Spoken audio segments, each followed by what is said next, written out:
Quand je nettoyais la maison, j'ai vu l'insecte, j'ai appuyé l'insecte. Je vois ça sent un peu comme le sang. J'ai demandé, ça m'a dépassé. J'ai demandé que au voisinage, mais c'est quoi comme ça? Ils m'ont dit que non, c'est un truc qui prend le dehors, on l'appelle punaise. Depuis ce matin, Irène Carole vit la peur au ventre.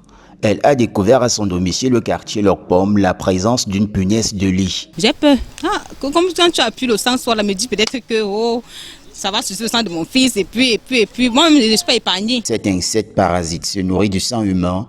D'après les spécialistes de la santé, on le retrouve dans les matelas, meubles, linges et autres objets de seconde main.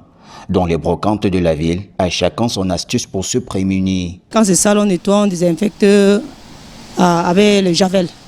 Voilà, on prend du détergent pour laver des choses avec. Sur place, on a une société qui s'occupe de désinfection, qui font les rondes 3 semaines, tous les 3 semaines, qui passent pour faire les rondes, pour dératiser, désinfecter. Pour limiter sa propagation dans la commune d'arrondissement de Douala 5e, un plan de riposte est en cours. Nous avons commis un calendrier de descente dans les ménages pour lutter contre ces punaises. Bon, les brocantes qui sont vraiment les véritables foyers d'espace de ces punaises-là. Il est question pour nous d'appeler donc aux promoteurs de ces brocantes de procéder donc à la désinsectisation générale de leur structure. Et même des conteneurs en voie de dépotage. En cas de non-respect des mesures, les contrevenants s'exposent à des sanctions. Nous avons des délibérations qui prévoient des sanctions.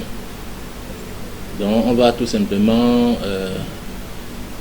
les sanctionner et à la limite même on se trouvera dans l'obligation de procéder à la mise sous scellé de cette structure-là. La municipalité en appelle à la vigilance de tous.